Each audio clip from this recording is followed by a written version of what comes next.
Welcome to Stop Hating Work, a Q&A show about, like the title says, how to stop hating work and to start enjoying what you do every day. So my name is Chaz Becker. I'm an organizational health consultant and a Clifton Strengths coach, and I'm really excited to jump into the question that we have for today. And that question is, how do you get your boss to like you?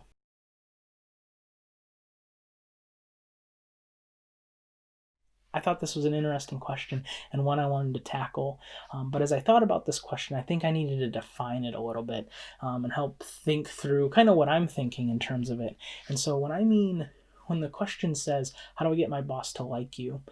What I'm not thinking is, how do I become friends with my boss, or how do I become chummy with my boss? Those things are great. I hope you have a friendship like relationship with your boss, but I don't think that's necessary.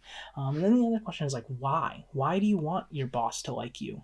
And so let's jump into that really quick, and then I'll have 3 simple tips on how to do it. And so, first off, when I think of your boss liking you, I think the biggest thing to think about is respect.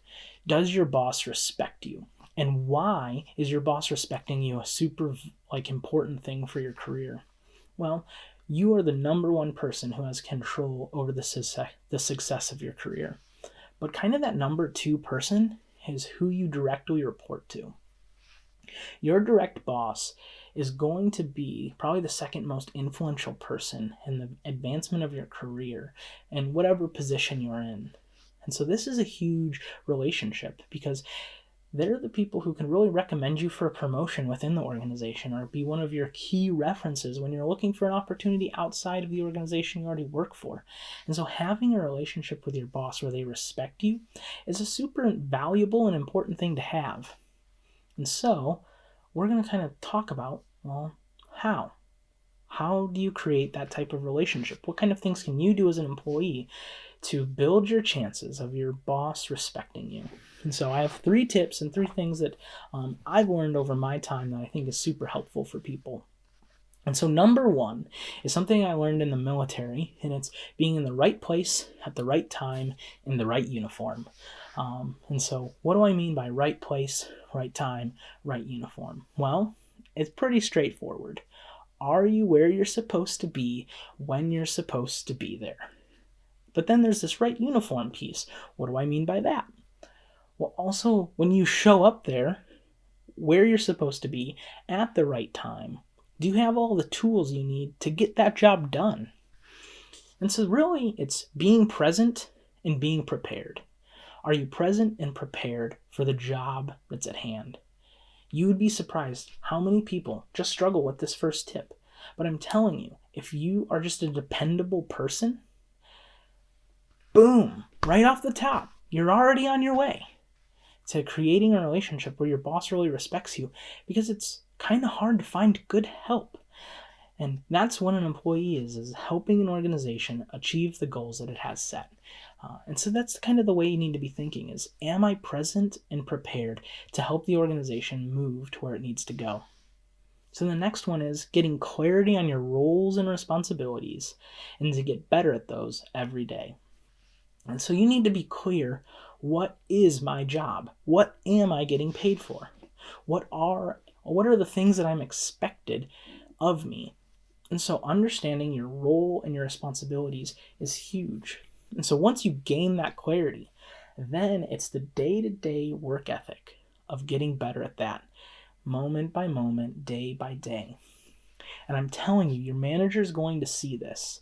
They're going to see you putting in the work. They're going to be seeing you making more sales, higher customer service reviews, whatever it is, whatever metric that you're judged by in your work. If you work on being better at what you're supposed to be doing every day, I promise you that a good manager is going to see that, and they're going to start taking notice.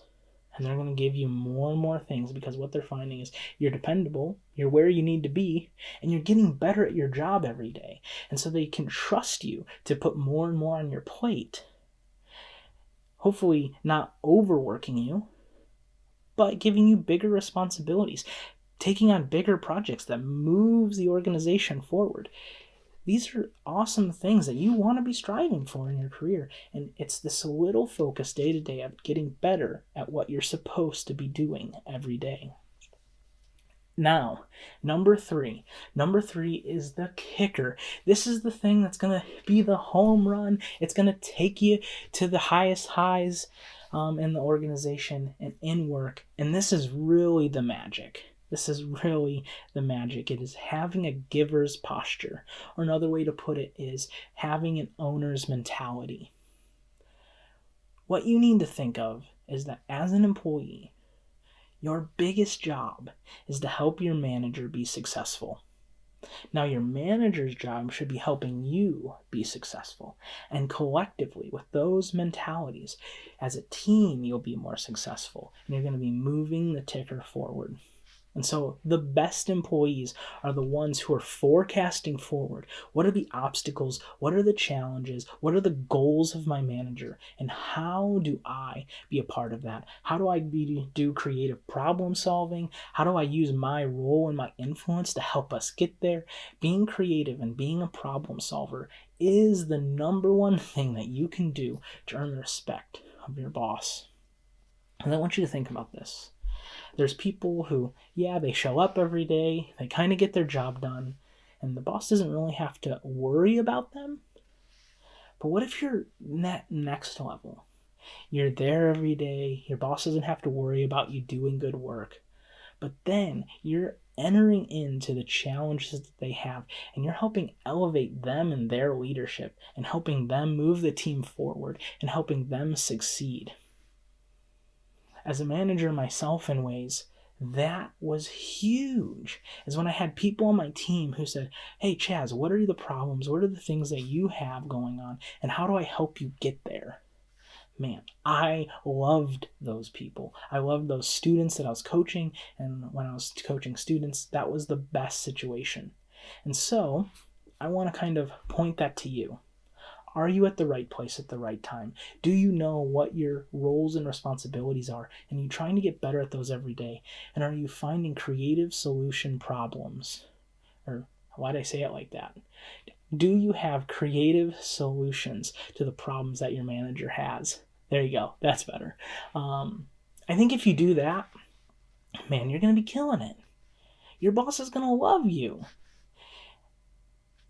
And then you're going to have someone super influential in your corner to advance your career forward.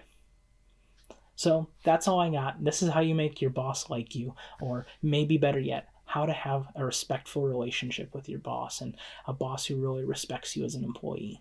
These 3 things. I'd love to hear in the comments how you do these things and different creative solutions that you've had for your boss to help them succeed.